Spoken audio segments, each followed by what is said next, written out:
Hello, everybody. I think we're live. Oh my gosh, we're live. Sorry. Hello, everyone. Thank you so much for joining us tonight.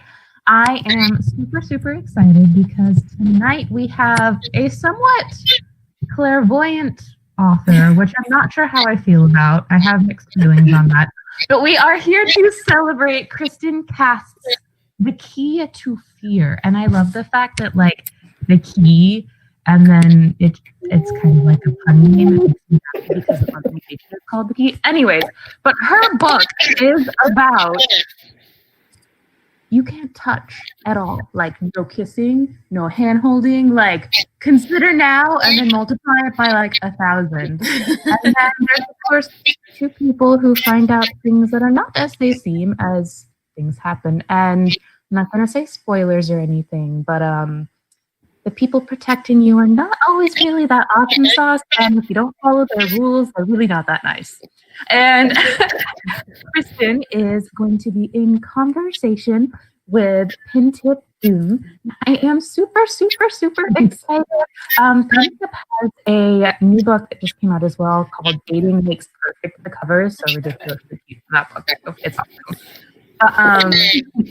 Right, so we have a book that will take you away and have fun, get away from pandemic, and we have the book that says, do not let the world become this, because no one wants the key to actually become reality. Oh, yay! And I will go ahead and give it over to you, Pintip, but before I leave, 2 quick things for everyone participating.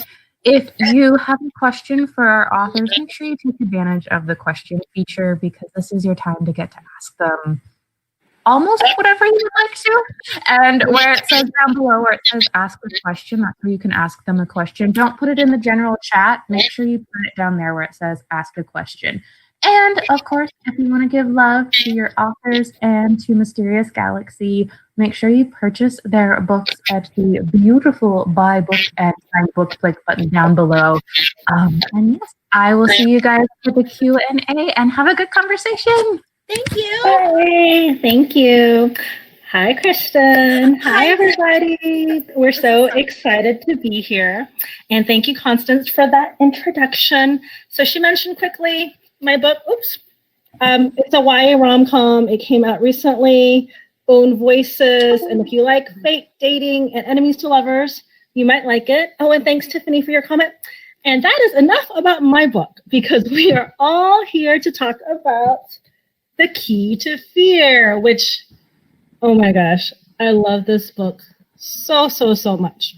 And I have to tell you, I actually read this book a year ago.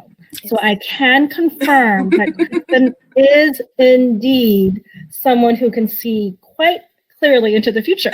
So, Kristin, why don't we start? I would love to know, did you ever think that you would release this book during a pandemic? Oh, absolutely not. Under no circumstances. I got the idea for The Key to Fear about 6 years ago. Oh, wow. Yeah, so 6 years. It's been a long time. 6 years ago, at the end of I co-authored the House of Night with my mother, Kristin Cast. And thank you. Like, this time 6 years ago, the final book in the original House of Night series came out, and we were on this huge book tour back when that was a thing that people did so long ago. And we were in Salt Lake City, and I'm glad that she's not here, actually, because the way I describe this moment and the way she described this moment, very different. I'm going to have to get her side of the story one of these days. My side is correct. So you're welcome, everyone, for getting the opportunity to hear. Of course, your side is correct. Yes. I was sitting in this coffee shop in Salt Lake City, and I was like, what am I going to do next? And where is my career going? And like having all these like huge thoughts. And I looked out the window, and across the street was Key Bank, and Key Bank has this huge red key logo. And so it's like, it struck me. I felt like I was in those movies when they go to like New York or Las Vegas or something, and the main character like walks down like the strip, and they're like bathed in the neon light. That's what I felt like was happening. I felt like this red light was like nobody else was in the city, and it was just me across from this bank. And so whenever I started thinking about like what book I wanted to write next, I was in Mod. This is like a few months after this amazing moment in Salt Lake City, all alone in the city, the only woman there, just me and the key. Did you think at that moment, did you think, okay, this might be a precursor to a book, or it was just kind of a moment for that? I felt like the universe was like speaking to me. I just didn't know exactly what it was saying. All right, so you didn't know what the message was. You were just like, okay, remember this moment for later. Got exactly. So like 3 months later, I was at Mod Pizza, and Mod Pizza is like a Subway, but for pizzas. Like you go in and you tell them what you want on your pizza, and they like make your little pizza. And I'm standing there, and in line ahead of me were a few different like teenage couples, and I could tell that they were together, but they were all like on their phones, and the only time they would interact is when they would show the other person like, hey, look at this thing on my phone. And so I'm like creepily staring at these young people thinking like, what, I wonder what would happen to make it so that like, what if that was our only experience? What if we only talked to each other in like a virtual world? And like, what if we weren't allowed to touch each other? Like all this author stuff that happens when you're mean kind of like now? Right. I know.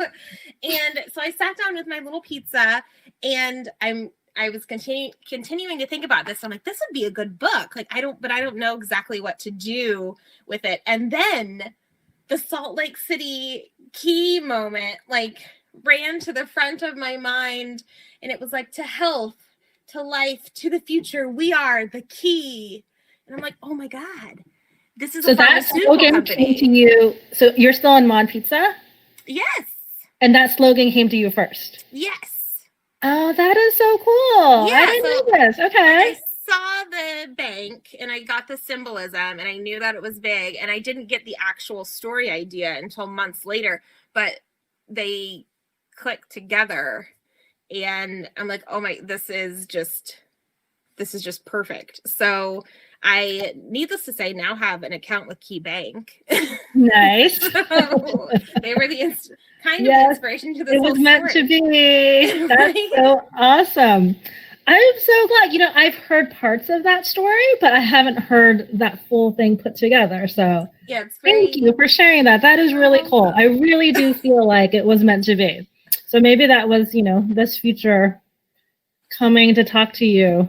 I know. I was having like a premonition 6 years ago, and I didn't even know it. Like one other part too is like that red light beam, because I know you have light beams in your book. So was that part of that inspiration too? It actually wasn't, but I think subconsciously it had to have been. Yeah, absolutely. Because those violet, the violet shields. Yeah. Can you talk a little bit about that since I mentioned it? So in the Key to Fear, everybody has like these little, think of like maybe like an Apple Watch that connects them to all of their like VR stuff. And within it, you can click this button and you end up in like this purple globe, and it's called a violet shield, and it's made up of a certain wavelength of light that will essentially like disinfect any like the air as it comes to you, so that you're not getting any kind of like viruses or pathogens or anything. And so you can be out in the world, and people are in these little purple globes. Like I think I refer to them a few times in the book as bunches of grapes, because that's like what people look like when they're kind of close together. People don't tend to get closer than 6 feet in the book, coincidentally. And so whenever they're in, whenever you're in a crowd, even though you're socially distanced, they have this purple globe on, and it's the same, like the violet shield is in every doorway. Like, so, and if I had to take one thing from the book world and bring it to this world, it would be a violet shield. Yeah, that would be pretty cool. In our globe. Well, we would know exactly how far apart we were, and then it would kill all the germs. Yes. This is so funny because my friend was just telling me the other day how she bought a personal air humidifier, and apparently it can create like a 3 feet radius circle around you where it like cleans all of that air and like sucks all of any the bad stuff. Yes, the bad stuff out. So that's pretty similar to your violet shield. You're so clairvoyant. This is amazing. Between the 6 feet and like this violet shield. That's really awesome. Okay. So I always love your characters, Kristin. And what impresses me so much is that, you write a lot of characters. Like a lot of books will be like, one POV, but you love exploring all these different POVs. And I think that's what makes your books so much fun, at least to me. And even though you explore so many of them, like I feel like we get to know your characters really well.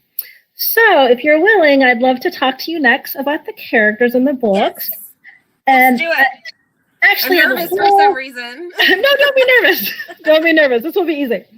I have a whole bunch of questions for you. And you might answer the same, you might answer differently. But let's start with, this is going to be hard. Okay. Who is your favorite character in The Key? Oh, Blair. I knew you were going to say that. That's actually easier than I thought it was going to be. Blair. Yes. I don't know if we discussed this or if I just knew that because I know you. But I think that you just knew that because you know Yes. Me. So just tell us about Blair. What do you like about her? I love Blair because she's so strong and she's so powerful, and she has like climbed her way up this corporate ladder. She's only 24, but in The Key, because so many people have died, you are put into your career field early. By the age of 13, you already know what you're going to be doing and you're studying to do that. By the age of 18, you can be like one of the leaders in that area. So she's 24 and she's like climbed this ladder and to the top of the Medi Center, which is essentially like the White House, because a pharmaceutical company took over the world. And so their place of power are their medical centers in the top cities on the planet. But she is like very ruthless and she's very manipulative, and she's like, she feels to me almost like every 90s like corporate man in those movies, which I think is very interesting because whenever I'm trying to like, I get all these images and all I can think of right now is the American Psycho, and that's not what I'm going for. Like, she's not psychotic, but that image of Christian Bale in like the suit and everything. And I can't think of any more movies from that time at this moment. So I apologize for making that comparison and then completely falling flat. But it's interesting because men are looked at a lot differently especially in the corporate world than women. And so she has a lot of masculine personality traits, and she's very strong, she's very powerful. And a lot of people now would look at her and say, oh, well, she's real bitchy, but she's not. She's just real masculine. And I have a lot of masculine personality traits. And so she's just like, really, if I could kind of say and do whatever I wanted at this point in my life, I would be a lot like Blair, which is, I think, why you knew that she was my favorite character. Yeah. Because she probably is like me, if you know me. Well, I really love Blair too. I think she's one of my favorites too, but don't tell the others. And I also like, she has had to be very hard for most of her life, but then sometimes, as readers, we get to see little glimpses of her when she's not quite so hard. And so I really appreciated those moments. She was just such a complex character. Like, she definitely wasn't one-dimensional. Like, there was just so much about her. Yes, there's more, like, and in book 2, you find out even more. Ooh, okay. Yeah, I'm writing it right now. Yeah, I know. I can't wait. I want to read it as soon as possible. Yes. Me too. I hope Oh, to see yes. soon. You will. You totally will. But you get to Okay. see more about her and why she is the way she is. So it's very exciting. Yes. So my next question, and I think you answered it, was which of the characters is the most like you? Oh yeah, Blair is the most like me right now, but the book is told from 3 different points of view, as Pintip was saying. Elodie, the main heroine, Aiden, and Blair. And they're actually all representative of me in different points in my life. Elodie is very she thinks that the key has laid out her life plan and she thinks that she's supposed to follow it, yet she cannot understand why it doesn't make her happy. Like if it's what she's supposed to be doing, and she's she's gone through all these personality tests and genetic tests, and they have matched her with a certain person in a certain career field that is best for her. Like, why is she not happy? And right now I live in Portland, Oregon, but I grew up in Tulsa, Oklahoma, and I very much felt that way. I felt that there was one way to be like a woman in the suburbs, and I was trying so desperately to stick to that framework, and I couldn't figure out why I wasn't fulfilled and why I wasn't experiencing any kind of joy. I'm looking around and thinking, like, all these other women before me have done this, and they seem happy, and my friends are all getting married and having children, and they seem happy. Like, why am I not happy with this? And so she's representative of me in that point in my life. And Aiden, when I first moved to Portland, I had this sense of being able to breathe for the first time. I didn't have to live up to all of these expectations, and I could find out who I actually am. And that's who he is. He's this huge dreamer, and everything is beautiful and new to him. And so, like, he represents that part of me. And then Blair kind of represents where I am now, 34-year-old woman, me. So they all are me, just at different points in time. Oh, that's so lovely. It's again, I'm very narcissistic, but no, not at all. Not at all. Not when it gives rise to such amazing characters like these.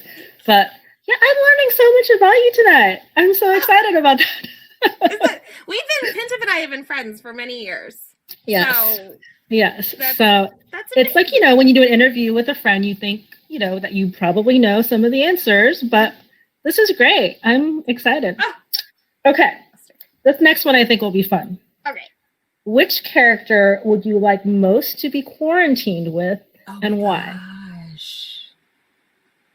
Oh my gosh. Oh my goodness. Well, and then this is pretending that your boyfriend and your son are there, so you're just inviting them into your little bubble. Okay. That's hard. Okay.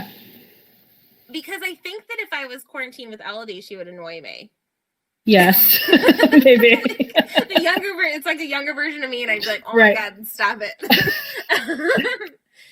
Oh my god! And I think that that Blair would be annoyed just being here, and so I don't think I would like.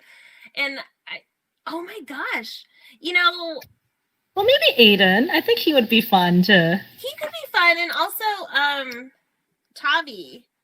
Yes. Yeah. Oh, yes. She would be a lot of fun, I think, to be quarantined with. She's real snarky, and I really like her. So I'm going to choose her. She's not a point of view character. Good answer.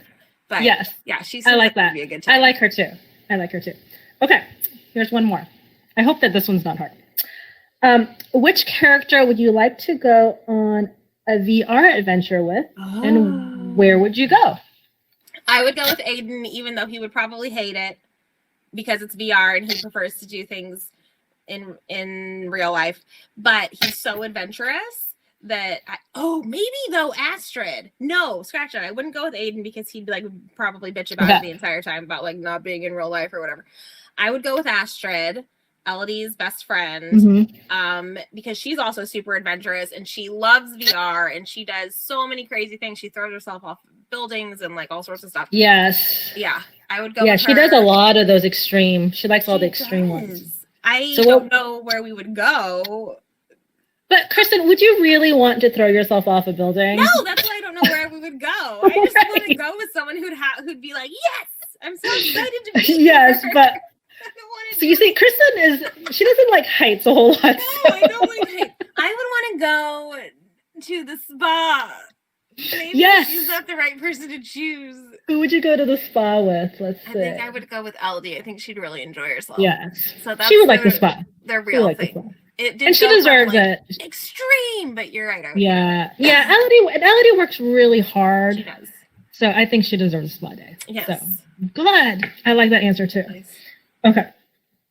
So we're gonna move off with the character portion, but that was really fun. I love those characters. So if any of you haven't read the book yet, you are in for a real treat. Yay. If you have, then you know what I'm talking about. They're like friends because they're so wonderful.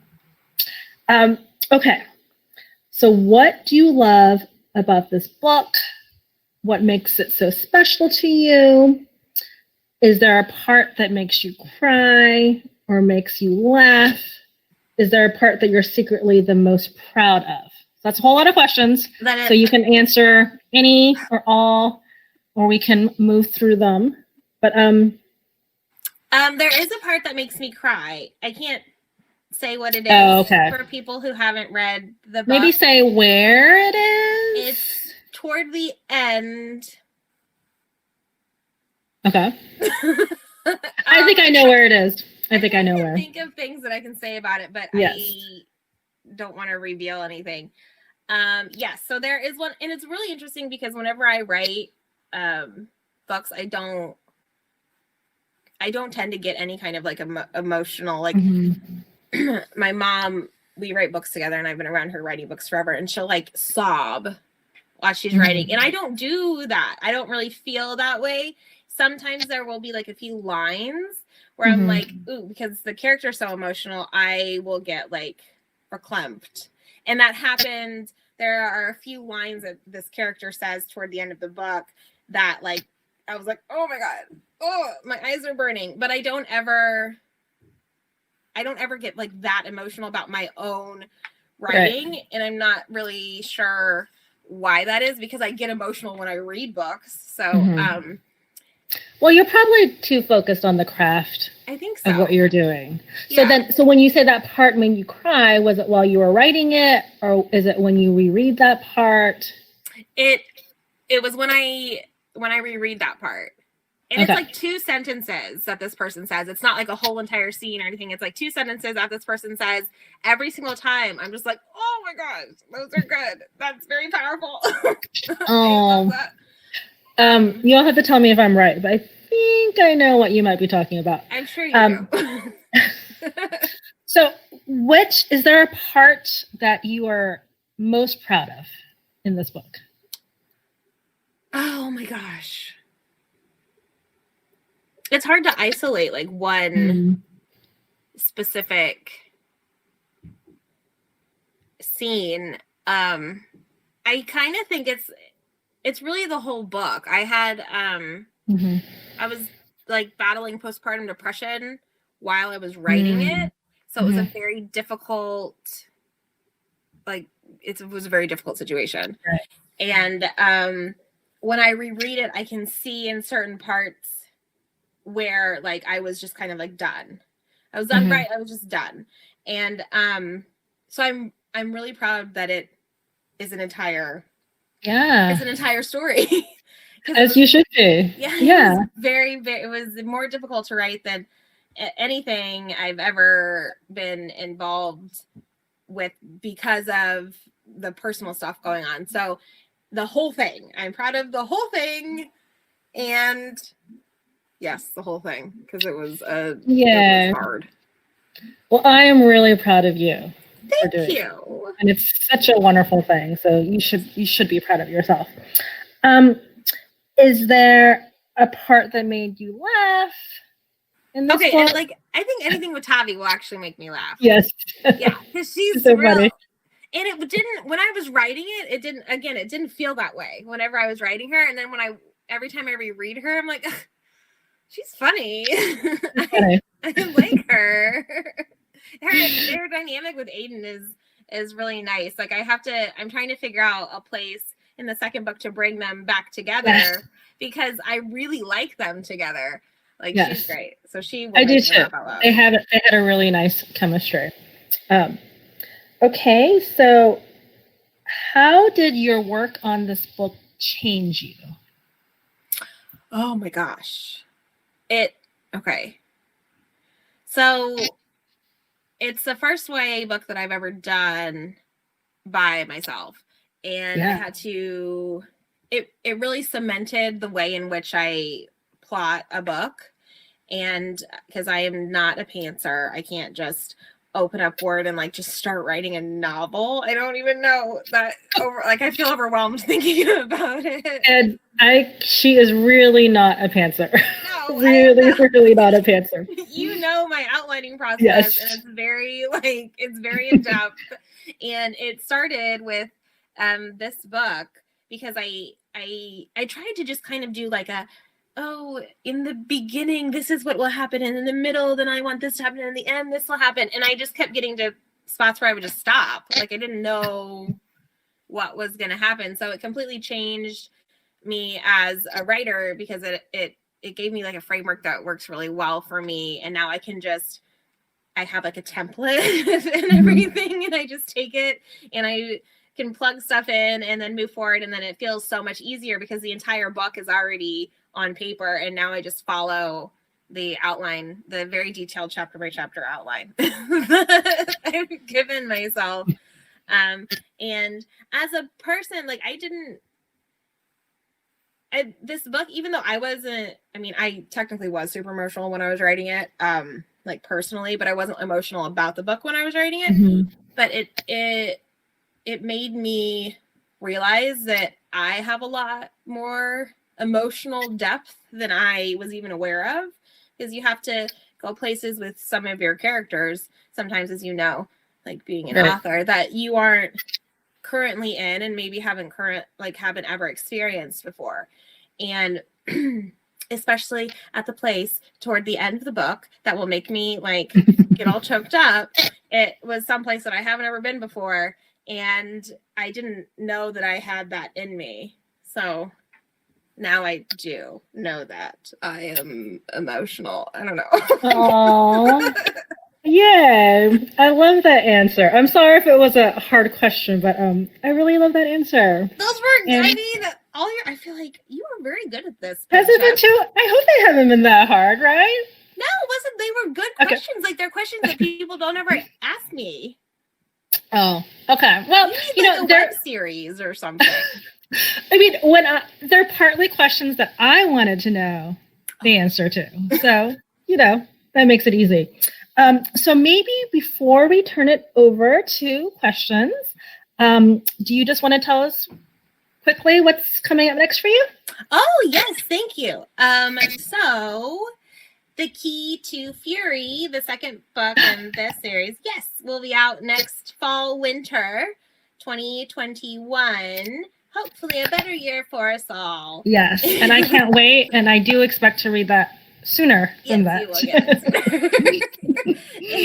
And also May 25th, PC Cast and I have I always mess this up, the first book in a twin witches trilogy. Say that 3 times fast. Spells Trouble releases May 25th. And so that's going to be amazing. So excited. So excited. And then I have secret things. We have secret things. Secret things. Ooh, can't wait to find out about those too. Dropping in a teaser.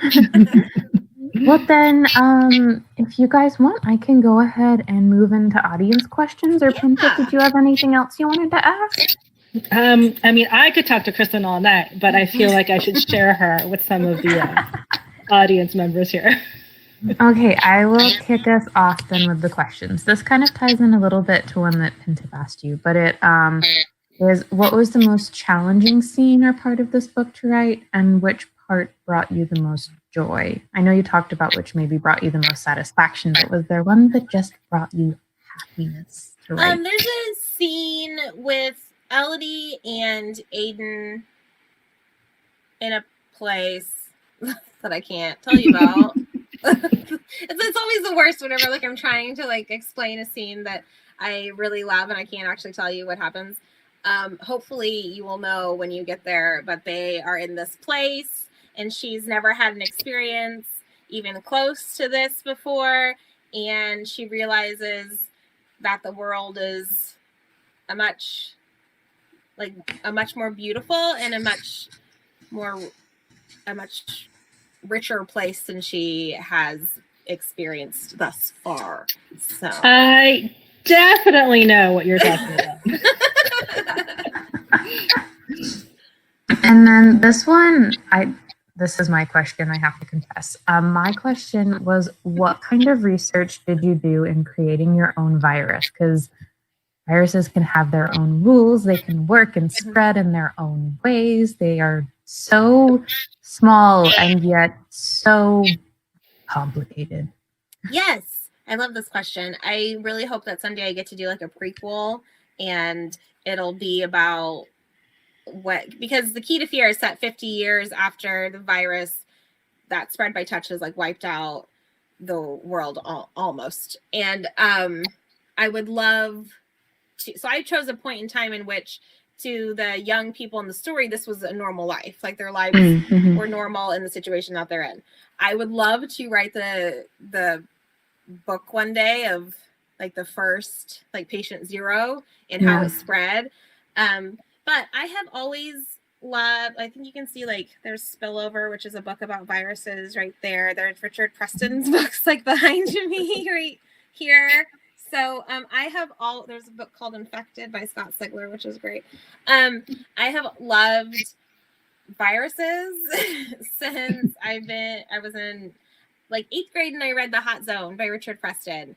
I checked it out from the library because it was definitely not reading for a middle school student. And since then, I thought that I was going to work at the U.S. Army Medical Research Institute of Infectious Diseases and like level 4 hot zones. And that was going to be my life. And I'm like, I'm doing this. Like Ebola signed me up. I will be there just studying you. And when I went to college in Oklahoma at my first biology class I was having a problem. And I went to my really old man professor and I was like, I need your help. I'm not really understanding. And then he told me that I should probably major in English because isn't that what women do? And because I was young, I thought that it was English. I thought I was not smart enough to do what I wanted to do. And so I stopped because I saw him as he was in a position of authority. And I thought, you know better than I do. You see thousands of students, I assumed that he knew my potential. And so I let him convince me that I wasn't intelligent enough to pursue my passion. So I didn't do specific research for the key to fear. I have been researching for like 20 years. And when I saw those teenagers at Mod Pizza, my very first reaction was after I asked myself what would happen to make a society that didn't touch. It was like, boom, virus spread by touch. So I've been prepping for this forever. So I didn't do anything specific. I've just looked at the past because this is not the first time. Coronavirus is not the first pandemic that has happened. So no, I've been researching more than half my life. That is so cool. This is Don't a let random old white men tell you can't do things, by the way. They have no idea. True. They're just scared of you. Very true. This is a random fact, but my dad actually works in DC and they got the old infectious building donated to the hospital, the children's hospital. And now they're converting it into, it's going to be where they're doing research. And then they're also going to be doing some clinic stuff. He works in rare diseases. So I was like, ha, taking over. Sorry, random segue, but gotta celebrate science because science is awesome.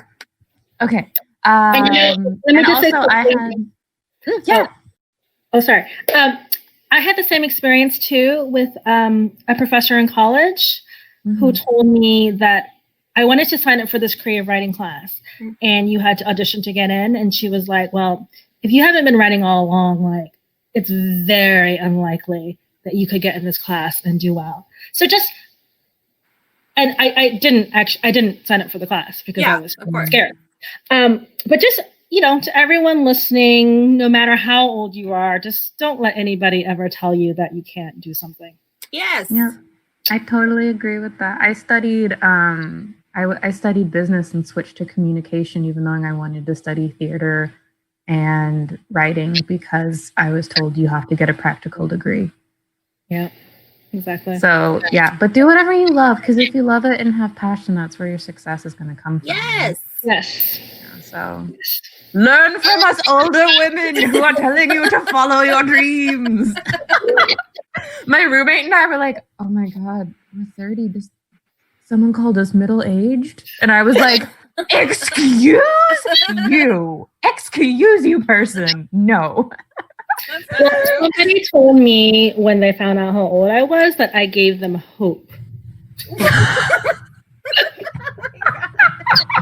Because apparently at my age, I should be like, you know, decrepit and like falling apart.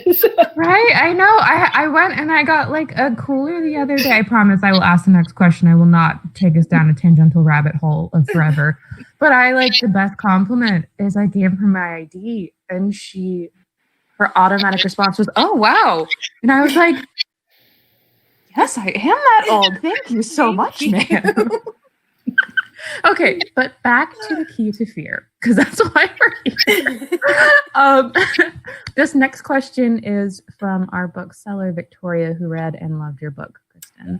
And her question is, which character surprised you the most when writing their POV? Oh, that's a good question. I think Blair, for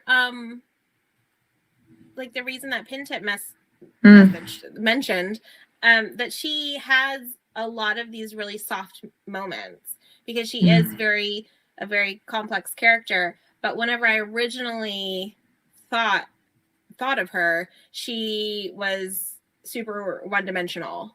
And so my first draft of her is super one-dimensional. So I always go back in and I don't call it rewriting. I just call it like layering, because I'm not really changing what's there. I'm just adding things. Yeah. So as I went back in and layered more and more things, I got to know her better. And I saw these things that had happened to her. And that was really surprising because I knew Elodie and Aiden very early on, but I didn't know her for probably like 2 drafts. So Blair. Nice. And also too, it seems like since she's such a strong character too, it's funny that even when she's fictional, that she's the one who gave you the most kind of run for your money, for lack of a better way to say for it. The one who's most like you is the one who gave you the most surprises. It's true. I'm sure that says something. Right.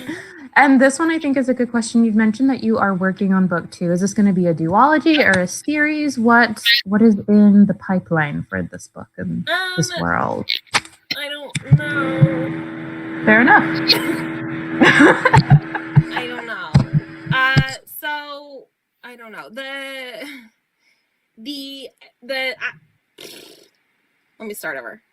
Because I've recently made changes to this, and that's why I'm kind of like, I'm not really sure what's going on. I have a contract for 2 books, and that is how many I sold. That doesn't mean that that's how many I want to write. But the key to Fury, there will be a satisfying ending for these point of view characters in that story. It doesn't mean that the series would end, but if there were only 2 books, since I have only sold 2 books at this time, and that's all I got to write, the story it'll end, and it will be great if you're like, I would like another one, but you're not going to feel like, well, what now? This is just so 2+. That's how I many think books. that's a good solid answer. No one will come after you with a pitchfork after they read book 2, which is a great place to be at. But you leave them always wanting. I feel like regardless of if you give a satisfying like ending or not, if you love characters in the world, you always want more. Even if you shouldn't, even if there isn't any more that should be written and it is truly done, you can't help it. As a reader, you're always like, no, don't make me leave my best friends. Yeah, I know that it can be quite challenging to write a book that you don't know if there will be another book. I mean, and I've had to do this as well, where you have to tie it up, but then leave enough open so that you could, but that if you didn't ever get there, it would be okay. So I think you're going to do a great job. But yes, I know the challenges that will be facing. Yes, it's quite complicated. So support the authors that you like. Yes, plugging bookseller. Exactly, and don't wait until all the books in the series are out to buy them, which I know is like it's becoming more common, and I think it has a lot to do with the way in which we watch our like TV shows. You can wait until the whole TV show is out and binge the whole thing, but with books, if you're someone in my position or the position Pintip has been in, where we've sold 2 books, but we have an idea for 3 books, if you're waiting until the 3rd book is out, it can make the difference between us ever getting that contract to write the final book in the series or not. So buy them when they come out from Mysterious Galaxy. Exactly. No, it's so true. And you know what's crazy though is I think even now it obviously depends like with TV how they're doing it, but I've heard shows being canceled on like episode 2 because it didn't get the viewership that they wanted. Oh my gosh. Oh no. See, and I'm just like no. It hurts. It's like if you love something, put like use your power as a consumer. Like it's crazy because you talk about it, but you really do have power in what. Oh my gosh, now I'm doing another tangent in your power that you have over the media you consume. I am so sorry. Back to more of the questions. This one is from DJ. Hey DJ, he is one of our awesome local YA readers. And he said, he comes to a lot of our events. So hey DJ, thank you for your question. And he says, what inspired you? Well, you already touched this. What inspired you to write this? So you did already touch it, but I still wanted to give a shout out to DJ for asking. Is there anything else you'd like to add on inspiration of maybe, but I know you talked about watching the people, the kids. Yeah, watching the people and my uncle, I guess the only part I didn't talk about, my uncle works in the pharmaceutical industry. I don't know what he does, but sometimes he'll call us and be like, don't take that drug that they're advertising. Don't ever take it. It will kill you. And we're like, okay, thank you. So that I'm not sure what his actual job is, but he definitely inspired the pharmaceutical, because I love viruses and everything. I'm not huge about the pharmaceutical company. Sorry, uncle. Yeah. It's a thing. He definitely inspired that aspect. They're not good guys, obviously, in the book. Yeah. My uncle's not a bad person. So he didn't inspire that part, like them being like evil. That wasn't him. I feel like there are lots of words happening right now. There's problems with the big pharma world that we could go on like a TED Talk kind of ramble on because it's never ending. But your uncle is an amazing human being. Think of the pharmaceutical aspect of the key world. Okay. Yes. Tiffany, we're not going to give you a TED Talk on all the pharma. So many things to say that I'm just going to button my mouth on. The next question is, how was writing this book different than writing your other books? You already touched on how it's your first book, writing it as a solo author for YA. But what other elements, taking it like outside of that, because this one has a virus, it has different elements than previous things you've written. So what other aspects of writing this book were different than other projects you've worked on? Well, since it's 50 years in the future, and I happen to make it 50 years from our present future, not knowing that the present future would actually have a pandemic in it. So I did have to think about things like Pintip was saying, her friend has a humidifier shield thing, like I had to think about things that actually exist now and then like build on those and think about, you know, if we had a population that was very dedicated to enhancing these certain medicinal things or like tech things, what would that look like in 50 years? And so one of my another author friend of mine is Emily Suveda, and she's very into like, oh yes, yeah, her book is right there. She's very into like gen tech and like technology and science, and so I send her text messages and I'm like, hey, I like for the second book, I'm like, I need a window that's not really like, that's not glass and air can flow through it, but when you touch it, it doesn't make noise and it like ripples. Like, what is that a thing? And she like sends me journal, like scientific journal things about stuff that is actually happening right now, that I can tweak it just a little bit and then kind of base the name on the thing that is current. So it was a lot of that kind of stuff where I thought about like the violet shield and everything. What little thing do we have now? What do I know about light right now? That maybe if we had people who were like, let's make sure that we never get viruses again, what that would look like. So and we never even talked about the light showers. Oh yeah, they don't take They real water showers. Aren't a big thing. They take light baths for the same kind of concept as the violet shield, that different wavelengths of light can eradicate different germs and particles. So I have to ask, how do they wash their hair then? The same way, like what do you think about like dry shampoo? Okay. Dry shampoo is the most amazing thing in the world. Yeah. Right. I was wondering, I was like, my hair would be so greasy. So I'm like, of course, my first concern is like, how would you not be a grease ball in this world of viruses? Yeah, like right now they have like a powder shampoo that you can use that you don't have to have water for, and or they have shampoos that are like conditioner, you know, they're like conditioners and you put them in your hair and they like sit in your hair. Yeah. Something like that. So there's a powder for everything that you need. There's a powder for everything. Oh gosh, taken out of context, that could go so many ways. Next question is, what does the world look like outside of the areas the key controls? Well, there are two different.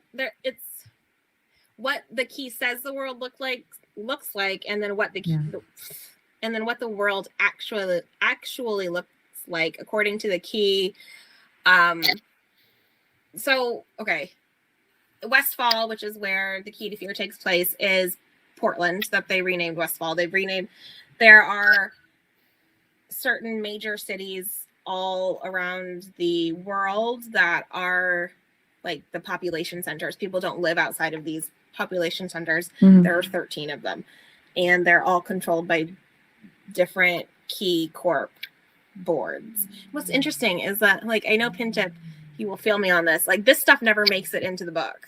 This is just stuff that I know and like I have written down and it's in my computer, but people don't know. You won't read about any of this in here unless I get to write that prequel that I really want to write. So, fingers crossed. Anywho, so, and then they're like, you have zones within the city, and it's all based on your job. So based on how much, it's really how your class, it's a caste system. How close you are to city center. If you are in city center, you are the best. Yeah. You have the highest job titles and stuff. And it goes out from there, and it's 6 different zones. And then you have zone 7, which is like to the key. It's like a wasteland. They actually burn down huge parts of the forest that surround the city because like, people are thinking with COVID-19 and with different, like the swine flu, when we have avian flu, there are lots of different viruses that like hop species. And so I feel like we're going to wipe everything out to keep everybody safe. And so the key says that everything is destroyed and it's all full of monsters, like people who have mutated after getting Cerberus. And if you leave the cities, you're going to get eaten, and you're gonna. It's like Attack on Titan. Sorry. Yeah, like so. That's what the key says is there. That's what the key says is there. There we go. And if you want to know what's actually there, you will have to read the book. Yes. And I think book 2 is exploring a lot more of that too. Well, right? I can't tell you. Okay. Oh. Right.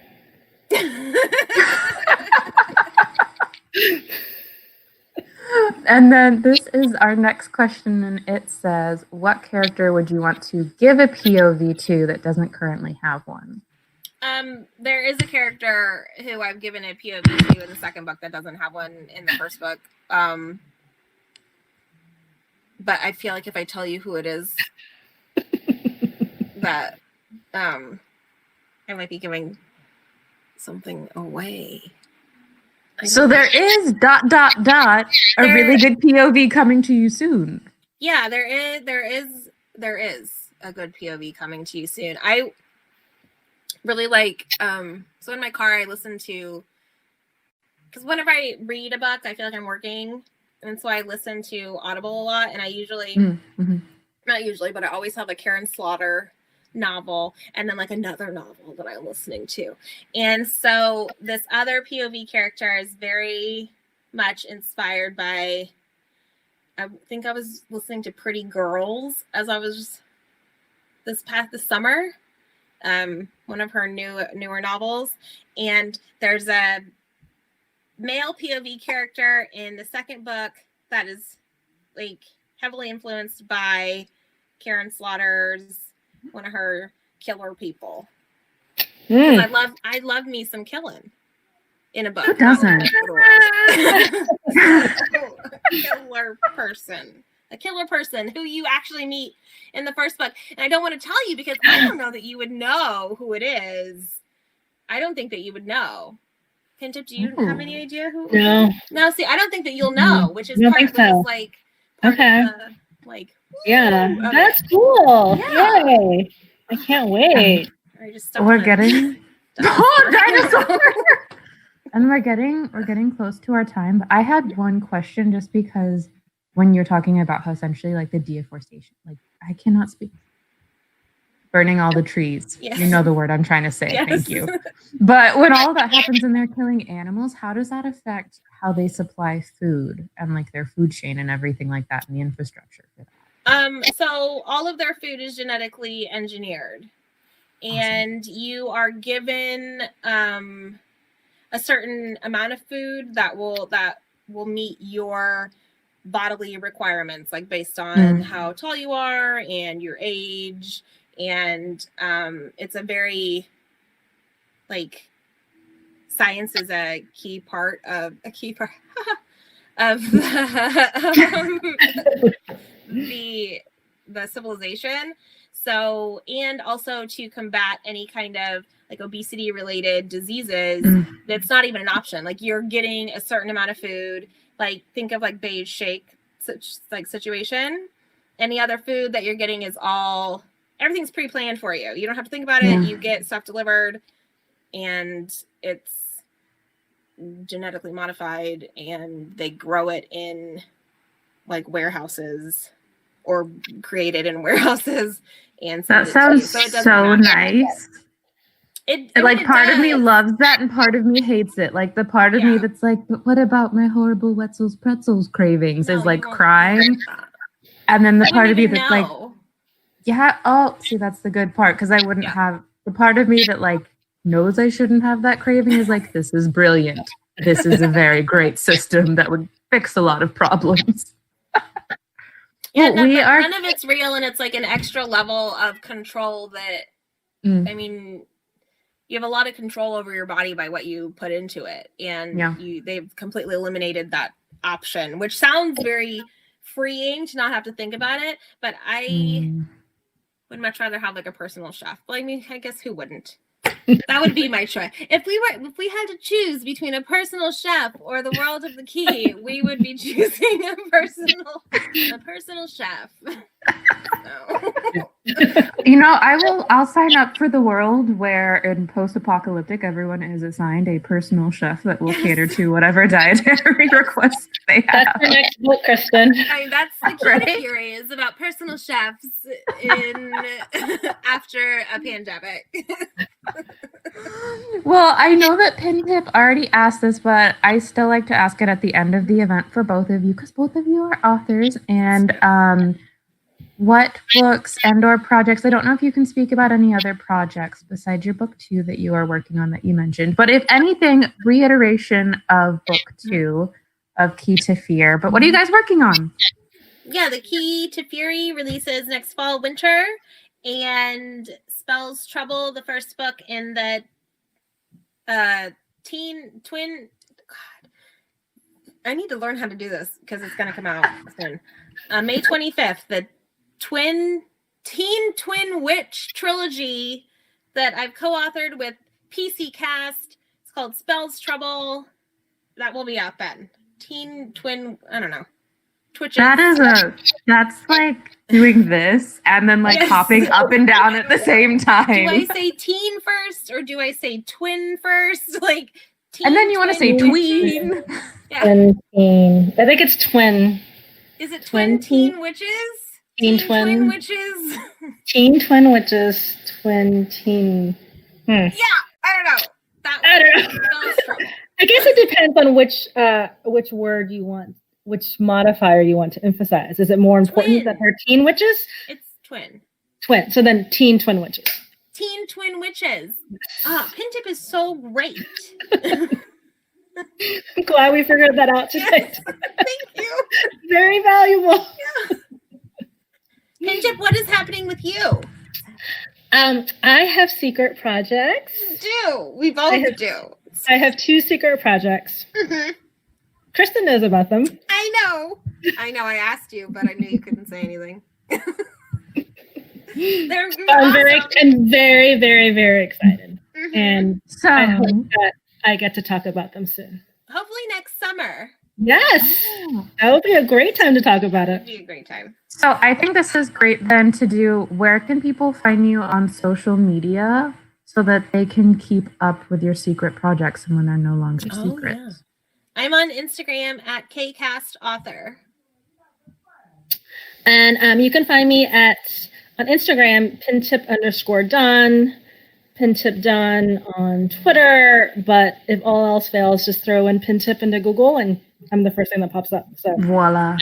You have a great website. I did that when I was creating the event. Both of you have great websites. Oh, Random nice. fun fact. They both have great author websites if you want to check them out. Yes. But that is going to wrap it up for the event tonight. Thank you both so much. Pintip, thank you so much for asking questions and bringing your awesomeness. Kristin, thank you so much for celebrating your new book with us. The key to fear, everyone, is go buy it. Oh, and you can get personalized book plates. You can get personalized book plates and a bookmark with it when you order the book. And Dating Makes Perfect, as well as The Key to Fear, are both at that link down below. So go ahead and support these amazing, amazing, amazing authors. And we will see you all next time. Good night, everybody. Bye. bye.